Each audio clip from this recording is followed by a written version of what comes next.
ਸਾਰਿਆਂ ਨੂੰ ਪਿਆਰ ਭਰੀ ਜੈ ਮਸੀਹ ਕੀ। ਕੀ ਤੁਹਾਡੇ ਵਿੱਚ ਕੋਈ ਅੱਜ ਦੁਖੀ ਹੈ ਜਾਂ ਦੁੱਖਾਂ ਵਿੱਚ ਫਸਿਆ ਹੋਇਆ ਹੈ? ਕੀ ਕੋਈ ਕਮਜ਼ੋਰ ਪੈ ਗਿਆ ਹੈ ਜਾਂ ਮੰਦਾ ਪੈ ਗਿਆ ਹੈ, ਜਾਂ ਕੋਈ ਬਿਮਾਰੀ ਆ ਗਈ ਹੈ ਜਿਹਦੇ ਕਾਰਨ ਤੁਸੀਂ ਦੁੱਖ ਚੱਲ ਰਹੇ ਹੋ? ਆਓ ਆਪਾਂ ਪਹਿਲਾਂ ਬਾਬ ਨੂੰ ਪੜ੍ਹਦੇ ਹਾਂ। ਇਹ ਕਲਾਮ ਉਹਨਾਂ ਦੇ ਵਾਸਤੇ ਹੈ। ਯਾਕੂਬ ਦੀ ਪੱਤਰੀ ਉਹਦਾ 5ਵਾਂ ਚੈਪਟਰ ਹੈ। 13 ਤੋਂ ਲੱਗ ਕੇ ਮੈਂ 18 ਤੱਕ ਪੜਾਂਗਾ। ਯਾਕੂਬ 5 13 ਤੋਂ ਲੱਗ ਕੇ 18 ਤੱਕ। James chapter 5 13 to 18। ਇੱਥੇ ਇਸ ਤਰੀਕੇ ਨਾਲ ਲਿਖਿਆ ਗਿਆ ਹੈ ਕਿ ਤੁਹਾਡੇ ਵਿੱਚ ਕੋਈ ਦੁਖੀ ਹੈ ਤਾਂ ਪ੍ਰਾਰਥਨਾ ਕਰੇ। ਕੋਈ ਆਨੰਦ ਹੈ ਤਾਂ ਉਹ ਭਜਨ ਗਾਵੇ। ਕਿ ਤੁਹਾਡੇ ਵਿੱਚ ਕੋਈ ਮੰਦਾ ਹੈ ਤਾਂ ਕਲੀਸਿਆ ਦੇ ਬਜ਼ੁਰਗਾਂ ਨੂੰ ਸੱਦ ਕਰ ਲੈ ਅਤੇ ਉਹ ਪ੍ਰਭੂ ਦਾ ਨਾਮ ਲੈ ਕੇ ਉਹਨੂੰ ਤੇਲ ਚੱਸਣ ਤੇ ਉਹਦੇ ਲਈ ਪ੍ਰਾਰਥਨਾ ਕਰਨ, ਅਤੇ ਪ੍ਰਾਰਥਨਾ ਜਿਹੜੀ ਨਿਹਚਾ ਨਾਲ ਹੋਵੇ ਉਸ ਬਿਮਾਰ ਨੂੰ ਬਚਾਵੇਗੀ ਅਤੇ ਪ੍ਰਭੂ ਉਹਨੂੰ ਉਠਾ ਖੜਾ ਕਰੇਗਾ, ਤੇ ਜੇ ਉਹਨੇ ਪਾਪ ਕੀਤੇ ਹੋਣ ਤਾਂ ਉਹਨੂੰ ਮਾਫ ਕੀਤੇ ਜਾਣਗੇ। ਇਸ ਲਈ ਤੁਸੀਂ ਆਪੋ ਵਿੱਚ ਹੀ ਆਪਣੇ ਪਾਪਾਂ ਦਾ ਇਕਰਾਰ ਕਰੋ ਤੇ ਇੱਕ ਦੂਏ ਲਈ ਪ੍ਰਾਰਥਨਾ ਕਰੋ ਭਾਈ ਤੁਸੀਂ ਨਰੋਏ ਹੋ ਜਾਓ। ਧਰਮੀ ਪੁਰਖ ਦੀ ਬੇਨਤੀ ਤੋਂ ਬਹੁਤ ਅਸਰ ਹੁੰਦਾ ਹੈ। ਅਲੀਆ ਸਾਡੇ ਵਰਗਾ ਦੁੱਖ ਸੁੱਖ ਭੋਗਣ ਵਾਲਾ ਮਨੁੱਖ ਸੀ। ਉਹਨੇ ਤਨੋਂ ਮਨੋਂ ਪ੍ਰਾਰਥਨਾ ਕੀਤੀ ਭਾਈ ਵਰਖਾ ਨਾ ਹੋਵੇ, ਤੇ 3.5 ਦਿਨਾਂ ਵਰਿਆਂ ਤੀਕ ਉਸ ਧਰਤੀ ਉੱਤੇ ਵਰਖਾ ਨਾ ਹੋਈ। ਅਤੇ ਉਹਨੇ ਫਿਰ ਪ੍ਰਾਰਥਨਾ ਕੀਤੀ ਅਤੇ ਆਕਾਸ਼ ਨੇ ਵਰਖਾ ਕੀਤੀ ਤੇ ਧਰਤੀ ਨੇ ਆਪਣੇ ਫਲ ਉਗਾਏ।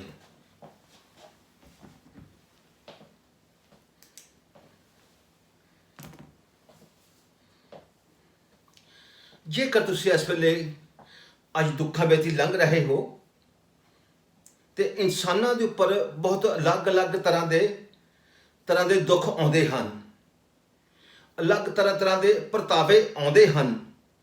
ਅਲੱਗ-ਅਲੱਗ ਇਨਸਾਨਾਂ ਦੇ ਉੱਤੇ ਇਨਸਾਨ ਮੰਦਾ ਪੈ ਜਾਂਦਾ ਹੈ, ਕਮਜ਼ੋਰ ਪੈ ਜਾਂਦਾ ਹੈ।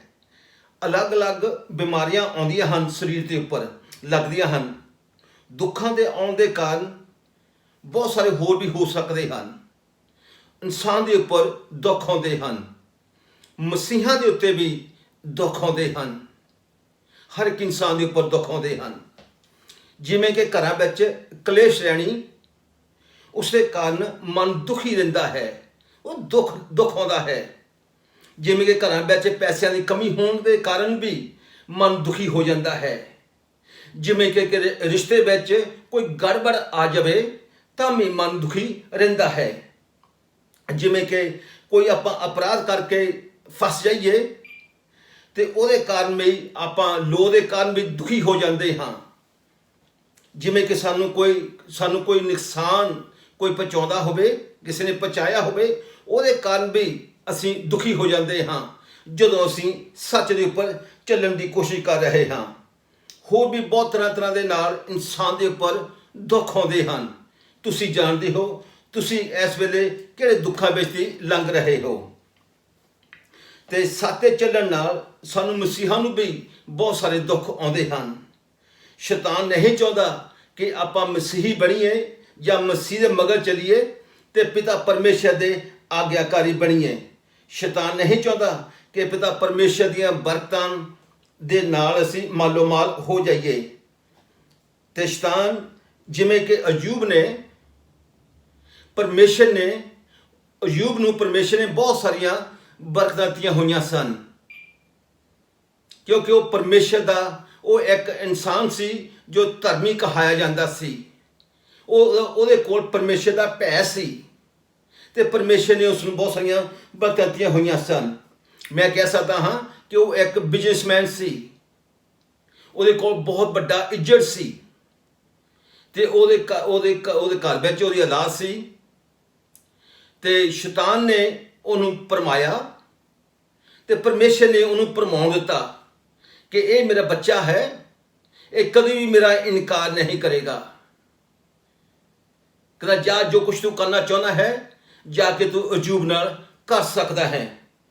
ਤੇ ਸ਼ੈਤਾਨ ਨੇ ਜੋ ਕੁਛ ਵੀ ਸੀ ਅਯੂਬ ਦਾ, ਤੇ ਹੁਣ ਸਾਰੇ ਦੇ ਸਾਰੇ ਇੱਜ਼ਤ ਵੀ ਮਾਰ ਸੁੱਟੇ, ਉਹਦੇ ਬਾਲ ਬੱਚੇ ਵੀ ਮਾਰ ਦਿੱਤੇ, ਇੱਥੇ ਤੱਕ ਕਿ ਉਹਦੀ ਤੀਵੀਂ ਵੀ ਉਹਨੂੰ ਸ਼ਰਾਪ ਦੇਣ ਲੱਗ ਪਈ ਕਿ ਤੂੰ ਪਰਮੇਸ਼ਰ ਨੂੰ ਛੱਡ ਦੇ।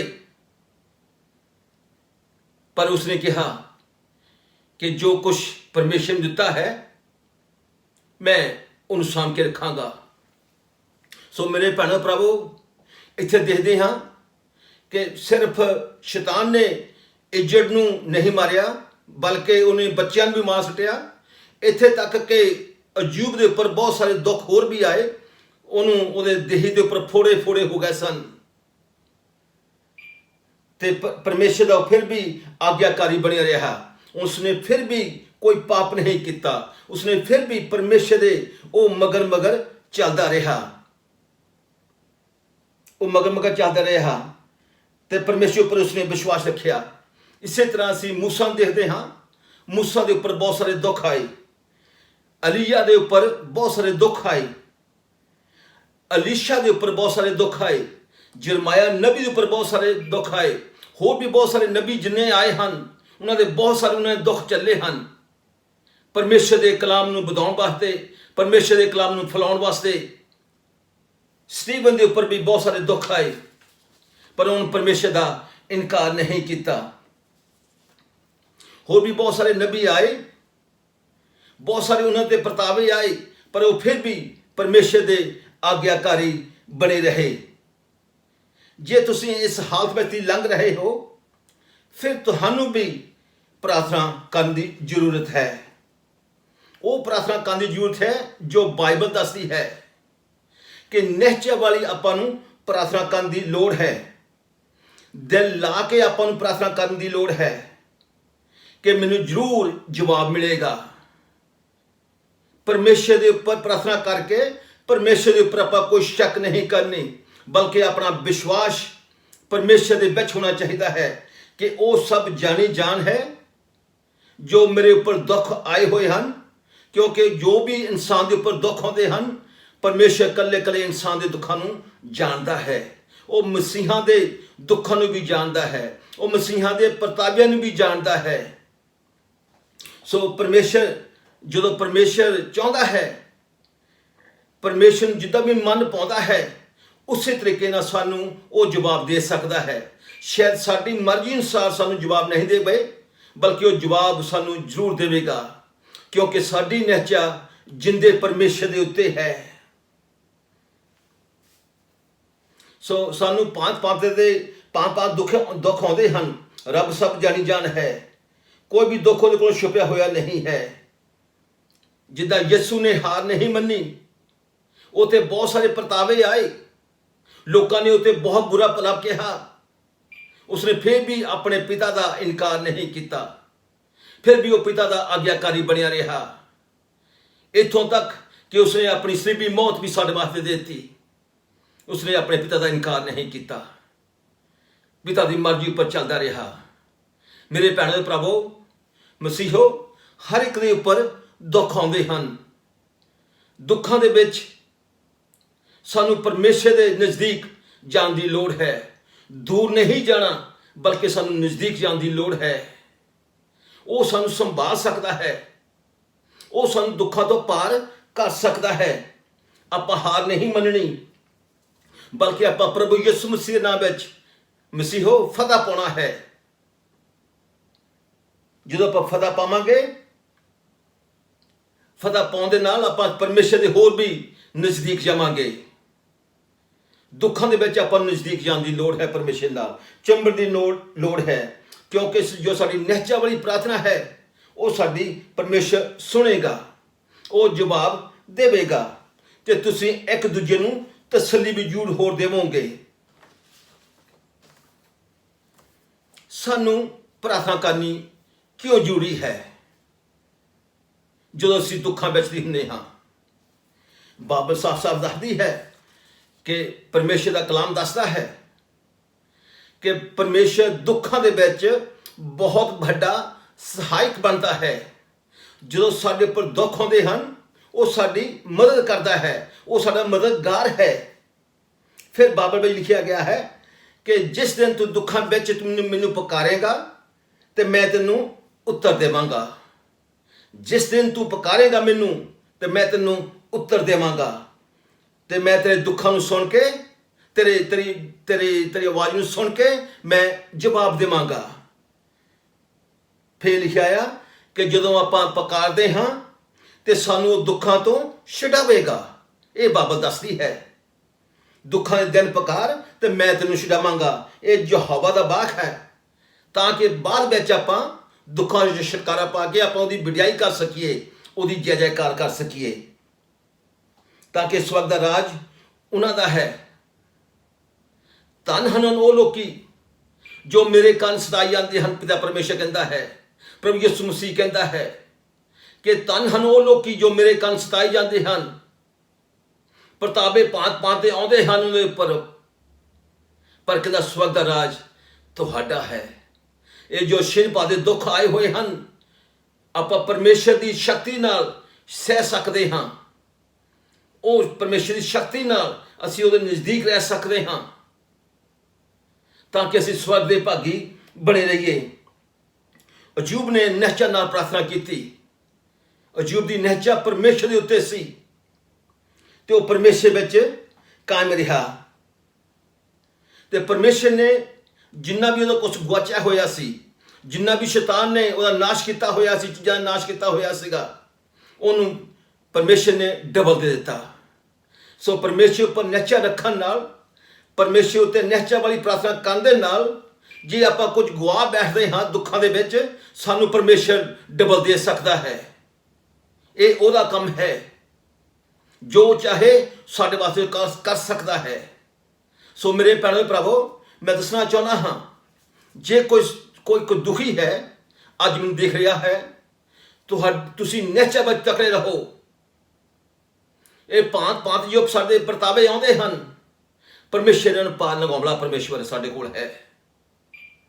ਤੁਸੀਂ ਪਰਮੇਸ਼ਰ ਤੋਂ ਅੱਜ ਛੁਟਕਾਰਾ ਪਾ ਸਕਦੇ ਹੋ, ਬਿਮਾਰੀ ਤੋਂ ਛੁਟਕਾਰਾ ਪਾ ਸਕਦੇ ਹੋ ਨਿਹਚਾ ਦੀ ਪ੍ਰਾਰਥਨਾ ਕਰਨ ਦੇ ਨਾਲ। ਅਲੀਆ ਨੇ ਪ੍ਰਾਰਥਨਾ ਕੀਤੀ, 3.5 ਸਾਲ ਵਰਸ਼ਾ ਨਹੀਂ ਆਈ। ਫਿਰ ਅਲੀਆ ਨੇ ਫਿਰ ਪ੍ਰਾਰਥਨਾ ਕੀਤੀ ਤੇ ਫਿਰ ਬਾਅਦ ਵਿੱਚ ਵਰਸ਼ਾ ਆ ਗਈ। ਸਾਡਾ ਪਰਮੇਸ਼ਵਰ ਸਭ ਜਾਣੀ ਜਾਣ ਹੈ। ਅਲੀਆ ਪ੍ਰਾਰਥਨਾ ਕਰਦਾ ਰਿਹਾ, ਪ੍ਰਾਰਥਨਾ ਕਰਦੇ ਆ। ਬਾਬਾ ਦੱਸਦੀ ਉਸਨੇ 7 ਵਾਰੀ ਪ੍ਰਾਰਥਨਾ ਕੀਤੀ ਤੇ ਆਪਣੇ ਜਾ ਕੇ ਆਪਣੇ ਨੌਕਰ ਨੂੰ ਕਹਿਣ ਲੱਗਾ, ਜਾ ਕੇ ਬਾਹਰ ਦੇਖੋ ਕਿ ਬੱਦਲ ਹੋਏ ਕਿ ਨਹੀਂ ਹੋਏ। ਉਹ ਕਹਿੰਦੇ ਹਾਂ ਜੀ ਹੋ ਗਏ ਬੱਦਲ ਥੋੜੇ ਜਿਹੇ। ਸੋ ਮੇਰੇ ਭੈਣੋ ਭਰਾਵੋ, ਬਹੁਤ ਸਾਰੇ ਅਲੀਆ ਵਰਗੂ ਉਹ ਵੀ ਇੱਕ ਦੁੱਖ ਸੁੱਖ ਭੋਗਣ ਵਾਲਾ ਇਨਸਾਨ ਸੀ। ਉਹ ਵੀ ਮੇਰੇ ਤੇ ਤੁਹਾਡੇ ਵਰਗਾ ਇਨਸਾਨ ਸੀ। ਜੇਕਰ ਪਰਮੇਸ਼ਰ ਉਹਦੀ ਪ੍ਰਾਰਥਨਾ ਸੁਣ ਸਕਦਾ ਹੈ, ਉਹ ਸਾਡੀ ਵੀ ਪ੍ਰਾਰਥਨਾ ਸੁਣ ਸਕਦਾ ਹੈ। ਸਾਨੂੰ ਉਹਦੇ ਉੱਪਰ ਭਰੋਸਾ ਰੱਖਣ ਦੀ ਲੋੜ ਹੈ। ਆਓ ਆਪਾਂ ਪਰਮੇਸ਼ਰ ਦੇ ਉੱਪਰ ਹਮੇਸ਼ਾ ਉਹਦੇ ਨਜ਼ਦੀਕ ਹੋ ਕੇ ਚੱਲਦੇ ਰਹੀਏ। ਦੁੱਖਾਂ ਸੁੱਖਾਂ ਦਾ ਸਾਂਝੀ ਸਾਡਾ ਪਰਮੇਸ਼ਰ ਹੈ। ਜਿੱਥੇ ਦੁੱਖ ਦੇ ਦਿਨ ਹਨ, ਤੁਹਾਡੀ ਜ਼ਿੰਦਗੀ ਵਿੱਚ ਸੁੱਖ ਦੇ ਦਿਨ ਵੀ ਆਉਣਗੇ। ਇਹ ਬਾਈਬਲ ਦੱਸਦੀ ਹੈ। ਤੁਸੀਂ ਪਰਮੇਸ਼ਰ ਤੇ ਭਰੋਸਾ ਰੱਖੋ। ਪਰਮੇਸ਼ਰ ਸਭ ਜਾਣੀ ਜਾਣ ਹੈ।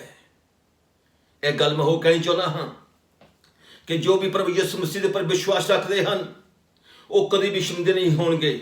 ਕਿ ਬਾਈਬਲ ਦੱਸਦੀ ਹੈ ਕਿ ਪਿਤਾ ਪਰਮੇਸ਼ਰ ਪ੍ਰਭੂ ਯਿਸੂ ਮਸੀਹ ਨੇ ਕਹਿੰਦਾ, ਜਗਤ ਵਿੱਚ ਕਸ਼ਟ ਬਹੁਤ ਹਨ, ਕਹਿੰਦਾ ਪਰ ਮੈਂ ਜਿੱਤ ਲਈ ਹੈ, ਜਗਤ ਨੂੰ ਜਿੱਤ ਲਿਆ ਹੈ, ਮੈਂ ਕਸ਼ਟਾਂ ਨੂੰ ਜਿੱਤ ਲਿਆ ਹੈ।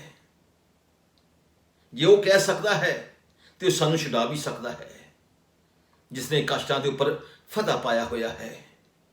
ਤੁਸੀਂ ਵੀ ਅੱਜ ਫਤਹਿਮੰਦ ਹੋ ਸਕਦੇ ਹੋ। ਅੱਜ ਤੁਹਾਨੂੰ ਵੀ ਛੁਟਕਾਰਾ ਮਿਲ ਸਕਦਾ ਹੈ ਜੇਕਰ ਤੁਸੀਂ ਨਿਹਚਾ ਵਾਲੀ ਪ੍ਰਾਰਥਨਾ ਕਰੋਗੇ। ਤਾਂ ਦਿਖਾਵੇ ਵਾਲੀ ਪ੍ਰਾਰਥਨਾ ਨਹੀਂ, ਪਰ ਬਲਕਿ ਦਿਲੋਂ ਲਾ ਕੇ ਆਪਾਂ ਪ੍ਰਾਰਥਨਾ ਕਰਨੀ ਹੈ ਪਰਮੇਸ਼ਰ ਦੇ ਮੂਹਰੇ। ਫਿਰ ਆਪਣੀ ਪ੍ਰਾਰਥਨਾ ਉੱਪਰ ਕੋਈ ਸ਼ੱਕ ਨਹੀਂ ਹੋਣੀ ਚਾਹੀਦੀ। ਸਾਡਾ ਭਰੋਸਾ ਪਰਮੇਸ਼ਰ ਉੱਤੇ ਹੈ, ਜੋ ਸੁਣਦਾ ਹੈ, ਜੋ ਕਦੀ ਅੰਗਲਾਉਂਦਾ ਨਹੀਂ। ਆਪਾਂ ਉਹਦੇ ਚਰਨਾਂ 'ਚ ਬੈਠ ਕੇ ਆਪਾਂ ਦੁਆ ਕਰਨੀ ਹੈ।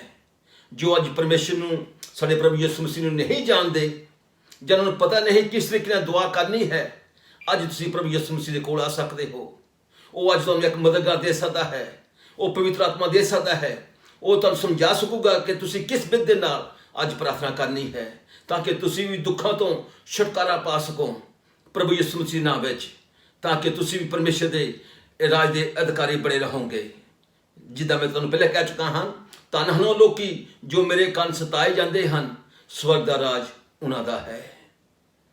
ਦੁੱਖ ਆਉਂਦੇ ਹਨ, ਪਰ ਤੁਸੀਂ ਸਵਰਗ ਦੇ ਭਾਗੀ ਹਮੇਸ਼ਾ ਬਣ ਕੇ ਰਹੋਗੇ। ਤੇ ਤੁਹਾਨੂੰ ਇੱਕ ਛੁਟਕਾਰਾ ਦੇਣ ਵਾਲਾ ਹੈ, ਜਿਹਦੇ ਕੋਲ ਤੁਸੀਂ ਆਪਣੇ ਹੱਥ ਅੜ ਸਕਦੇ ਹੋ, ਜਿਹਨੂੰ ਤੁਸੀਂ ਅੱਜ ਪੁਕਾਰ ਸਕਦੇ ਹੋ, ਜਿਹਦੇ ਮੂਹਰੇ ਆਪਾਂ ਗੋਡੇ ਟੇਕ ਸਕਦੇ ਹੋ, ਆਪਣੇ ਆਪ ਨੂੰ ਆਪਾਂ ਨੀਵਾਂ ਕਰ ਸਕਦੇ ਹੋ। ਆਪਾਂ ਉਹਦੇ ਮੂਹਰੇ ਦੁਆ ਕਰੀਏ, ਤਾਂ ਕਿ ਜਿਹੜਾ ਤੁਸੀਂ ਦੁੱਖਾਂ ਦੇ ਕਾਰਨ ਕੁਝ ਚੀਜ਼ਾਂ ਤੁਹਾਡੀਆਂ ਖਰਾਬ ਹੋ ਗਈਆਂ ਹਨ, ਬਰਬਾਦ ਹੋ ਗਈਆਂ ਹਨ, ਤੇ ਪਰਮੇਸ਼ਰ ਤੁਹਾਨੂੰ ਦੁੱਗਣਾ ਦੇ ਸਕਦਾ ਹੈ। ਜੇਕਰ ਜੂਬ ਨੂੰ ਦੇ ਸਕਦਾ ਹੈ, ਕਿਉਂਕਿ ਪਰਮੇਸ਼ਰ ਦੇ ਘਰ ਵਿੱਚ ਬਰਕਤਾਂ ਹਨ, ਸਰਾਪ ਨਹੀਂ ਹੈ। ਸੋ ਤੁਸੀਂ ਪਰਮੇਸ਼ਰ ਨੂੰ ਤੇ ਪ੍ਰਭੂ ਯਿਸੂ ਮਸੀਹ ਨੂੰ, ਉਹਦੇ ਨਾਮ ਨੂੰ ਪੁਕਾਰੋ, ਤਾਂ ਕਿ ਤੁਹਾਨੂੰ ਦੁੱਖਾਂ ਤੋਂ ਛੁਟਕਾਰਾ ਮਿਲ ਸਕੇ। ਆਮੈਨ।